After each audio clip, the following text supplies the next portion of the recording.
Oh, did you just do a poo? You did, didn't you? Oh, you've just done a poo.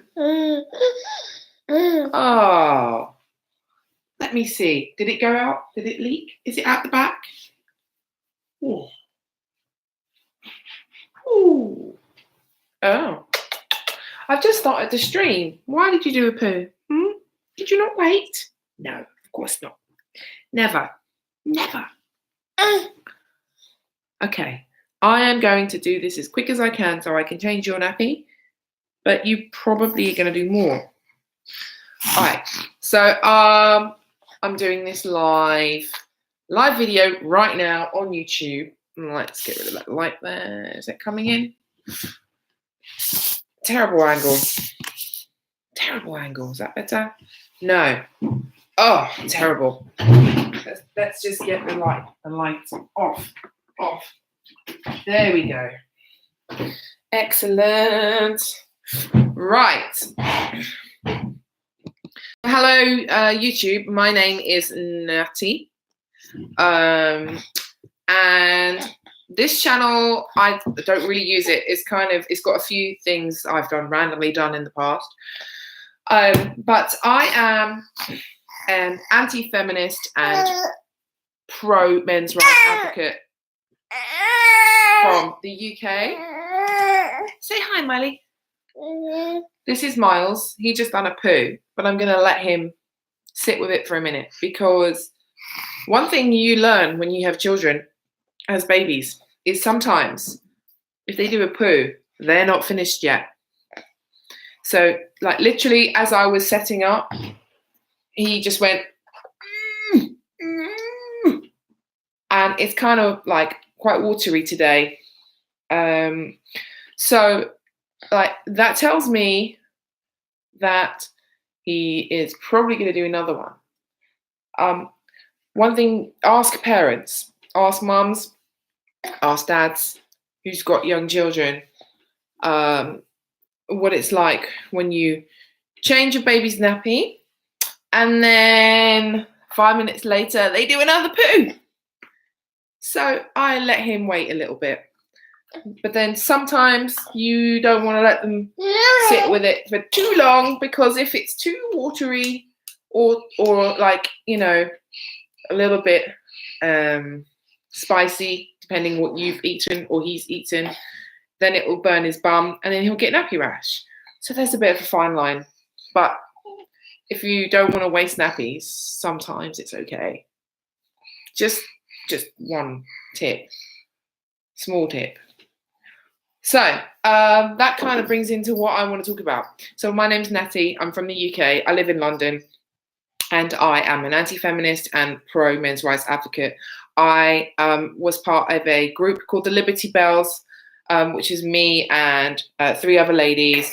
We lasted about a year, or maybe 2, was it a year and a half, before we decided to disband due to some differences with one particular person in the group.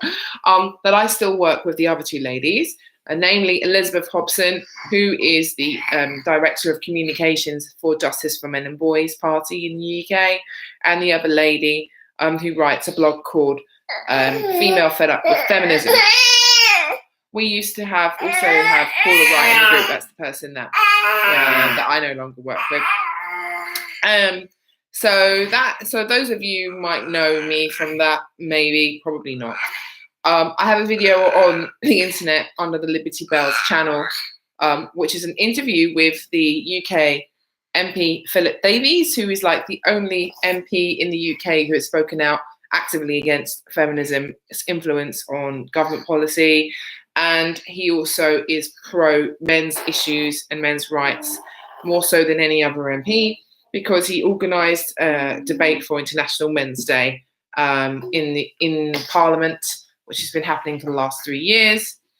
And so I set up a Twitter account and a Facebook page called Ladies to Philip Davies, and we try to support him, me and a few other people, when he had the last general election in 2017, which was called extremely last minute.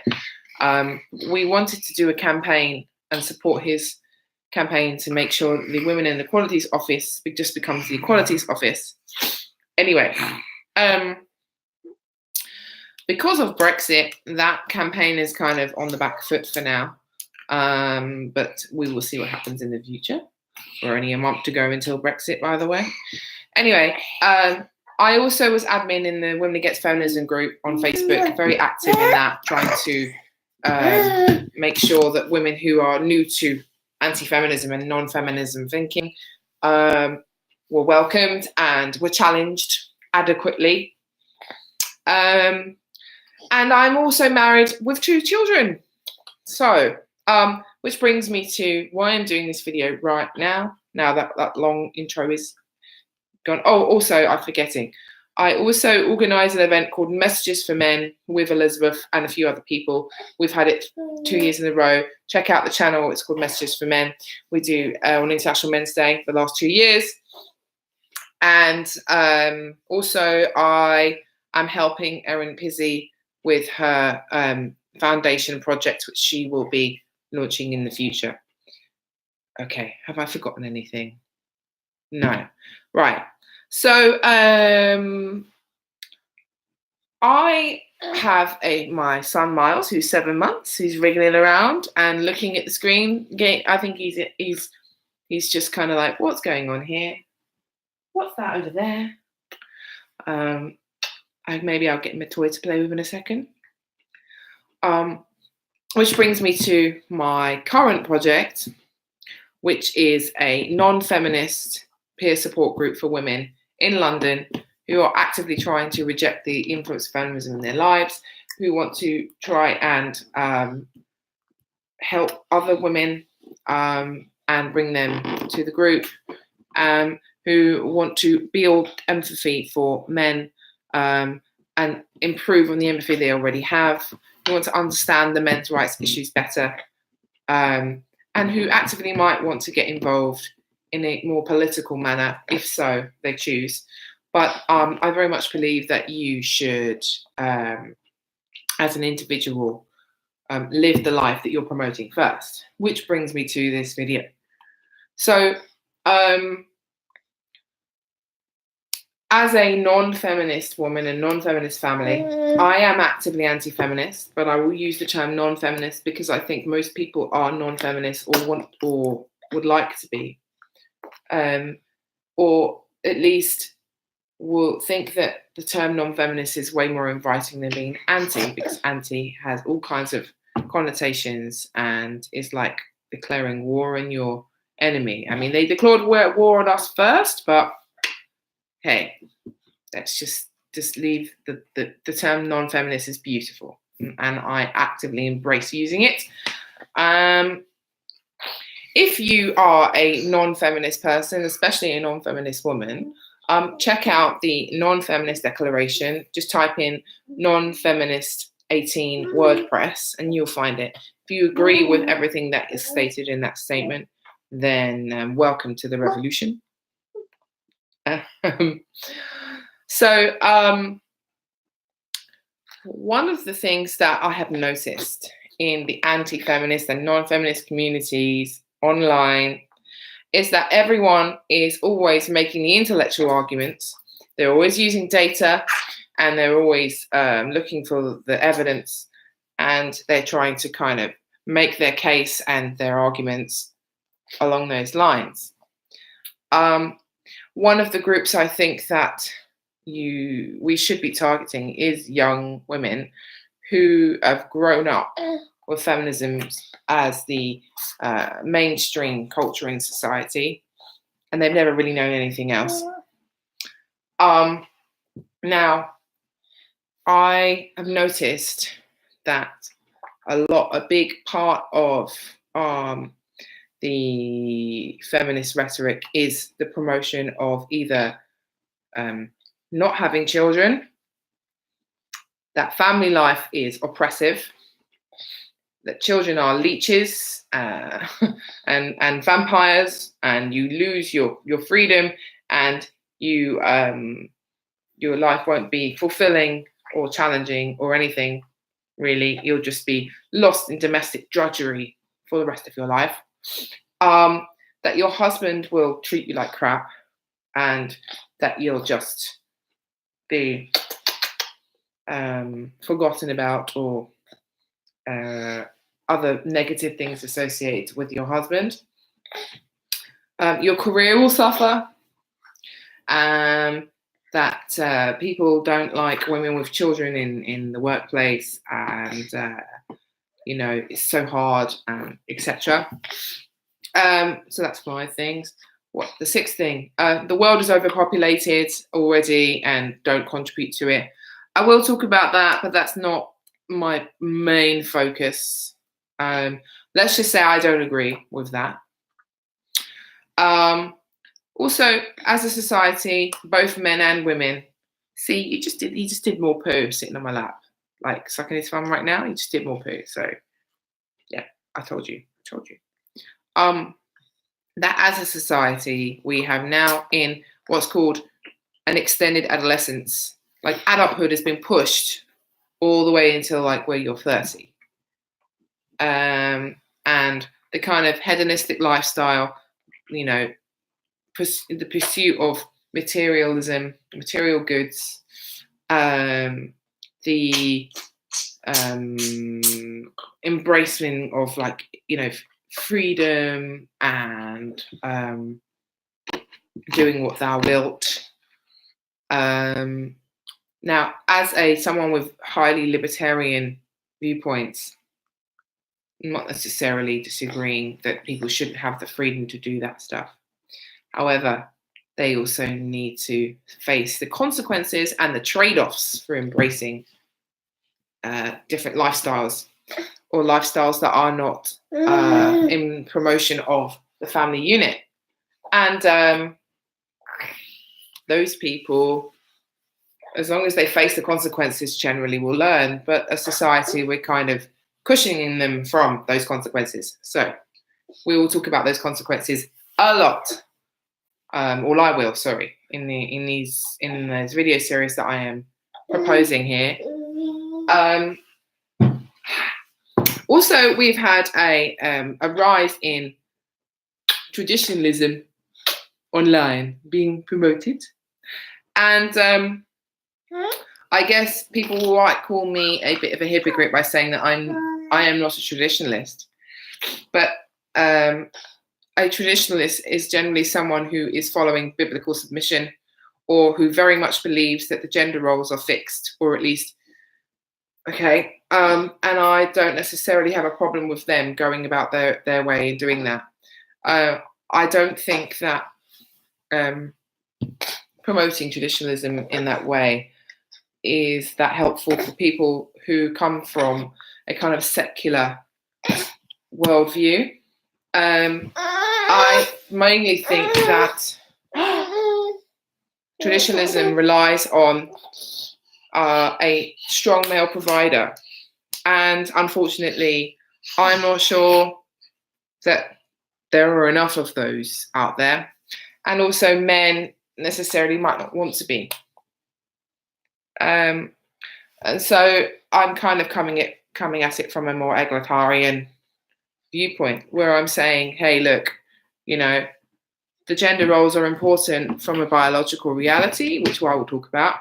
But I'm not going to stand here and do shaming of both sexes.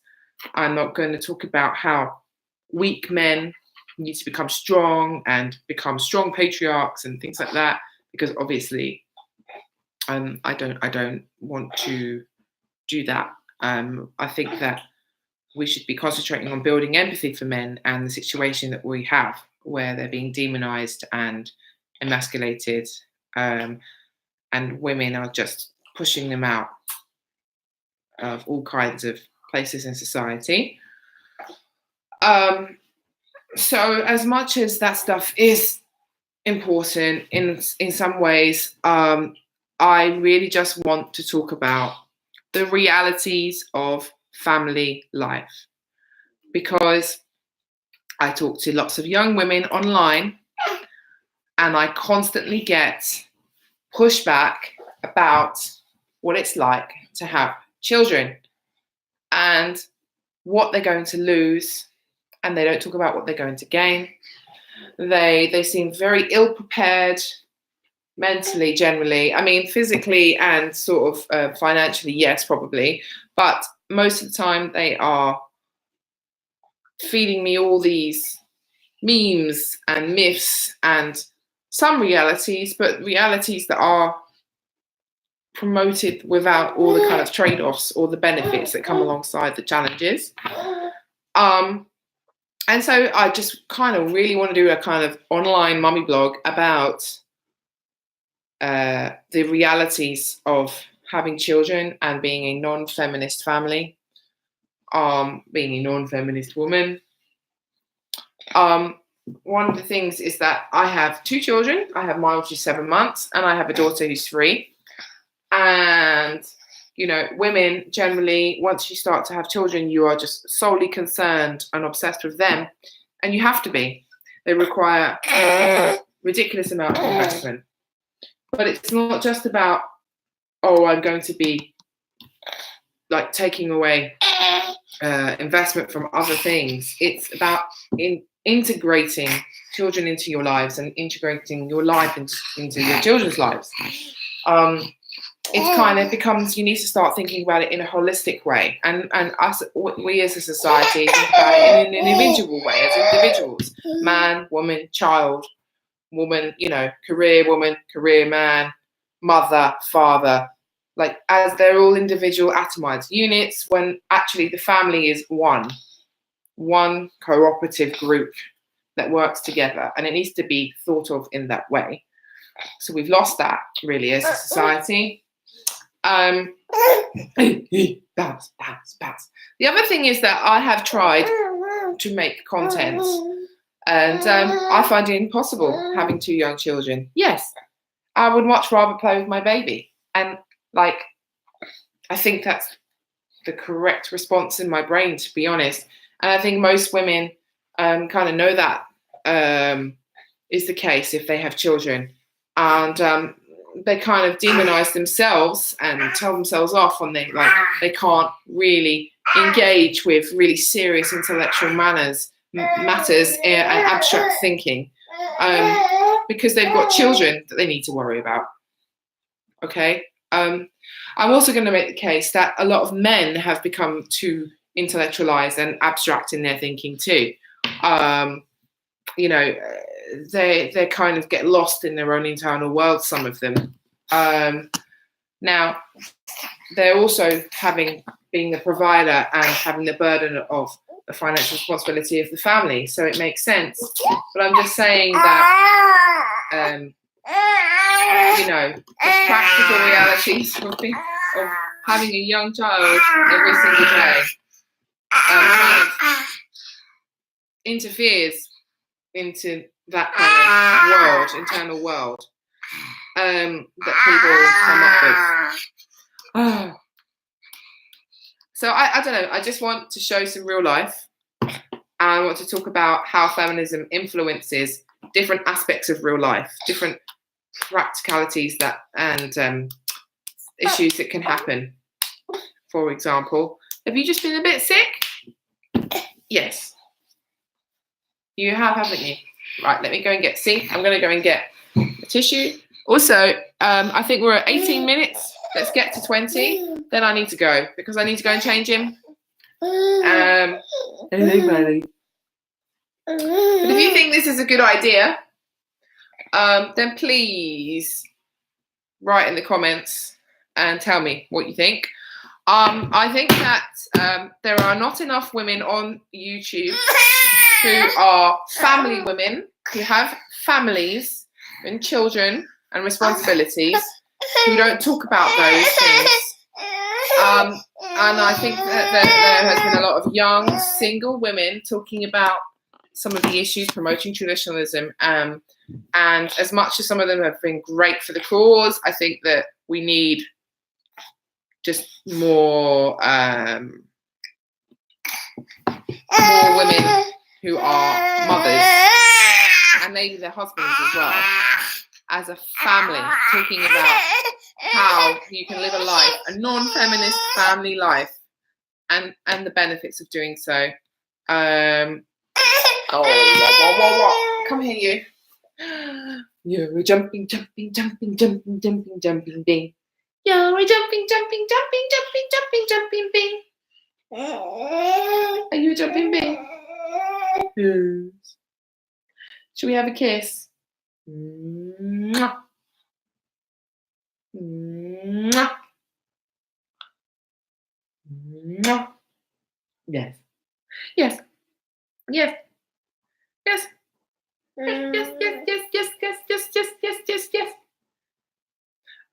The other point I'm going to make is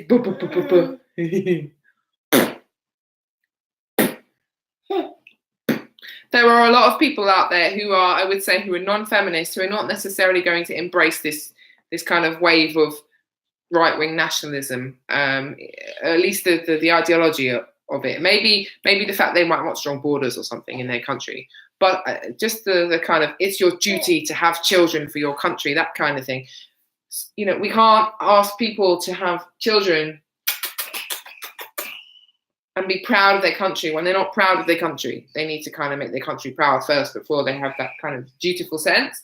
Especially the young women who've been told that they need to go to uni, spend 10 years being a lawyer, and then think about having a child. I don't know. I just think what's missing is how fun and how cool it is and how challenging but rewarding it is to have children and what it's like to spend time with them every day. Yes. See, look, Miles is demanding my attention now, aren't you? Jumping, jumping, jumping. And why shouldn't he? Yes, yes, yes, yes.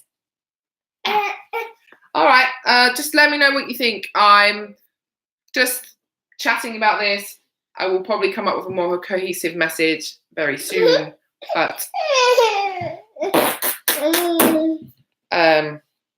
yeah. So bye, Miles. Bye, bye, bye, bye, bye.